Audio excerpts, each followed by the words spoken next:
Hello everyone, welcome back to my channel. இன்னைக்கு நம்ம சேனல்ல நம்ம பார்க்க போற ரெசிபி கடாய் பனீர். கடாய் பனீர் ஒரு நார்த் இந்தியன் டிஷ். இந்த கடாய் பனீர்ல மெயினா பனீர், அதுக்கப்புறம் குடமிளகாய் இருக்கு இல்லையா, அது ரெண்டும் தான் வந்து யூஸ் பண்ணுவாங்க. அந்த பேஸ்ட் வந்து பார்த்தீங்கன்னா நல்ல க்ரீமியா திக்கா இருக்கும். ஸோ இந்த ரெசிபியை எப்படி பண்ணலாம் அப்படின்ட்டு குவிக்கா பார்த்துடலாம் வாங்க.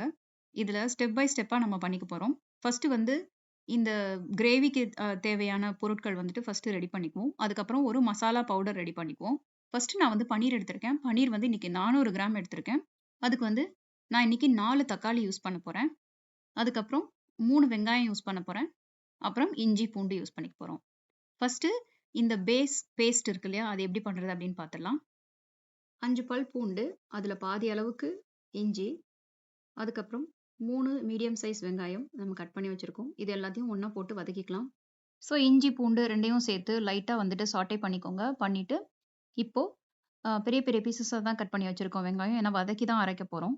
ஸோ அந்த வெங்காயத்த முதல்ல சேர்த்துக்கலாம். வெங்காயத்த சேர்த்துட்டு வெங்காயத்த வதக்க ஆரம்பிச்சுருங்க. வெங்காயம் வந்து ஒரு பாதி அளவுக்கு வதங்கி இருக்கிற மாரி ஒரு ஸ்டேஜ் வரைக்கும் வந்துட்டு நல்லா வதக்கிக்கோங்க. வதக்கிட்டு அந்த ஸ்டேஜ்ல வந்துட்டு நம்ம வந்து தக்காளிய வந்து நம்ம சேர்த்துக்கலாம். இப்ப பார்த்தீங்கன்னா ஓரளவுக்கு வதங்கிருச்சு. இந்த டைம்ல நம்ம வந்து 4 தக்காளி சேர்த்துக்கிறோம். இந்த இதுல வந்து கிரேவினா அதிகமா தான் பண்ண போறேன். ஏன்னா வந்து 400 கிராம் நம்ம பன்னீர் எடுத்திருக்கோம். அதனால. ஸோ இப்ப வெங்காயத்தையும் தக்காளியையும் சேர்த்தாச்சு. சேர்த்துட்டு நல்லா வதக்கிருங்க. இந்த இது வதங்கிட்டு இருக்கும்போதே வந்துட்டு பார்த்தீங்கன்னா, நீங்க சைட் பை சைடா இதுக்கு தேவையான மசாலாவையும் நம்ம ரெடி பண்ணிறலாம். நான் சொல்ற இதே ஆர்டர்ல நீங்க பண்ணீங்கன்னா, உங்களுக்கு டைமும் சேவ் ஆகும். டக்குன்னு பண்ணி முடிச்சிடலாம். ஸோ வெங்காயம், தக்காளி வதங்கிட்டு இருக்கப்பவே சைடுல வந்துட்டு ஒரு பேன வச்சுட்டு, 1 டேபிள் ஸ்பூன் அளவுக்கு மல்லி சேர்த்திருக்கோம். 1/2 டீஸ்பூன் அளவுக்கு மிளகு, 1 டீஸ்பூன் அளவுக்கு சீரகம், ஒரு சின்ன துண்டு பட்டை, அப்புறம் 4 கிராம்பு, 3 அளவுக்கு ஏலக்காய், அப்புறம் பிரிஞ்சி இலை 2, அப்புறம் 3 வரமிளகாய். இதெல்லாம் சேர்த்துட்டு ட்ரை ரோஸ்ட் பண்ணிக்கணும். ஸோ சைட் பை சைடா பார்த்தீங்கன்னா, இப்ப நான் வெங்காயம், தக்காளியும் வதங்கிட்டு இருக்கு. அப்படியே வந்துட்டு இந்த ஸ்பைசஸையும் நம்ம வந்துட்டு ட்ரை ரோஸ்ட் பண்ணிட்டு இருக்கோம். ஸோ 2ம் ஒரே நேரத்துல வந்துட்டு ரெடி ஆயிரும். இப்போ ஸ்பைசஸும் ரெடி ஆயிடுச்சு. வெங்காயம், தக்காளியும் வதங்கிடுச்சு. ஸோ 2யும் எடுத்து நம்ம ஆற வச்சுட்டோம்.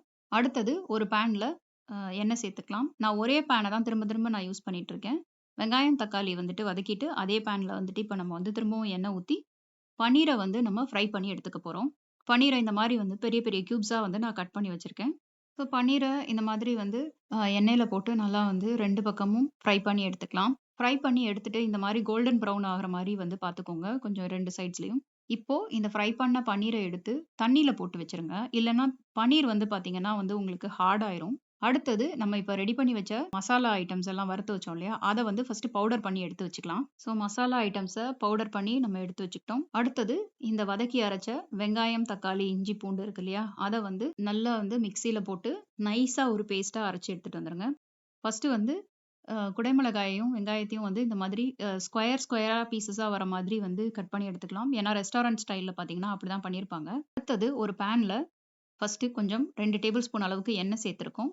சேர்த்துட்டு இத வந்து லைட்டா நம்ம ஃப்ரை பண்ணி எடுத்துக்க போறோம். இப்போ இத ஹை ஃப்ளேம்ல வச்சுட்டு நீங்க வந்துட்டு வதக்கி விடணும். இதுல கொஞ்சம் லேசா உப்பு வேணா வந்து நம்ம வந்து சேர்த்துக்கலாம். உப்பு போட்டோம்னா வந்துட்டு சீக்கிரமா வதங்கும். அதுக்காக கொஞ்சம் உப்பு சேர்த்துக்கிறோம். இப்போ கொஞ்சம் வதக்கிட்டோம். பார்த்தீங்கன்னா தெரியும். அது வந்து இன்னும் வந்துட்டு அந்த வெஜிடபிளோட திக்னஸ் வந்துட்டு அப்படியே தான் இருக்கு. ஸோ ரொம்ப வதக்காதீங்க. இப்போ இத எடுத்து ஒரு தட்டுல வந்துட்டு வச்சுட்டு, இப்போ கிரேவிய வந்து நம்ம ஒண்ணா வந்து கூட்டி வைக்க ஆரம்பிச்சிடலாம். திரும்பவும் அதே பேன்லயே ஒரு 2 டேபிள் ஸ்பூன் அளவுக்கு எண்ணெய் சேர்த்துக்கிறேன் நானு. ஒரு சின்ன ஸ்லைஸ் வந்துட்டு பட்டர் வந்து நம்ம சேர்த்துக்கலாம். அடுத்தது இந்த எண்ணெய் காஞ்சதுமே, நாம அரைச்சு வச்ச அந்த பேஸ்ட் இருக்கு இல்லையா? அத எடுத்து இப்ப நம்ம இதுல சேர்த்துக்கிறோம். சேர்த்துட்டு அந்த மிக்ஸி கழுவி அந்த மீதி இருக்க தண்ணியையும் வந்து அதுல சேர்த்துக்கோங்க. சேர்த்துட்டு நல்லா மிக்ஸ் பண்ணி விட்டுருங்க. கொஞ்ச நேரம் வந்துட்டு லோ ஃப்ளேம்ல வச்சு நல்லா கொஞ்சம் வதக்கிக்கோங்க.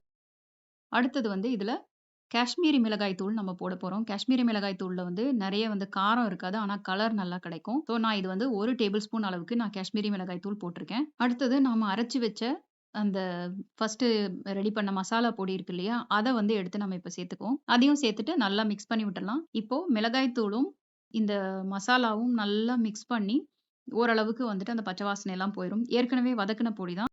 அதனால வந்து கொஞ்சமா லைட்டா வதக்குனா போதும். வதக்கிட்டு இந்த டைம்ல இந்த கிரேவிக்கு தேவையான அளவு உப்பு போட்டுக்கோங்க. உப்பு போட்டு மிக்ஸ் பண்ணி விட்டுருங்க. அடுத்தது ஏற்கனவே ரெடி பண்ணி வச்சிருக்க வெங்காயம், குடைமிளகாய் 2யும் எடுத்து அதில சேர்த்துக்கோங்க. சேர்த்துட்டு அதையும் நல்லா மிக்ஸ் பண்ணி விட்டுருங்க. கொஞ்சம் நல்லா வந்துட்டு மிக்ஸ் ஆனவுனே, அடுத்தது பன்னீர் இருக்கு இல்லையா? அதையும் எடுத்து சேர்த்துக்குவோம். பன்னீர் வந்து நம்ம தண்ணீல ஊற வச்சிருக்கனால பார்த்தீங்கன்னா, சாஃப்ட்டாவே இருக்கும். ஸோ அதையும் சேர்த்துட்டு நல்லா மிக்ஸ் பண்ணி விடுங்க. இப்ப கிரேவி ரொம்ப திக்கா இருக்கு அப்படிங்கிறதுனால, நான் அந்த பன்னீர் ஊற வச்சிருந்தோம் இல்லையா? அந்த தண்ணிய வந்து நான் கொஞ்சம் சேர்த்துக்கிறேன். கிரேவி வந்து ரொம்ப ரொம்ப திக்கா இருக்கணும் அப்படிங்கிறது இல்லாம, கொஞ்சம் வந்துட்டு திக்னஸ் இருக்கணும். நம்ம நெறைய பேஸ்ட் ஊத்தியிருக்கனால, நல்லா நெறையவே தண்ணி ஊத்தி, நான் வந்து எனக்கு வேணுங்கிற மாரி கிரேவிய ரெடி பண்ணிட்டேன்.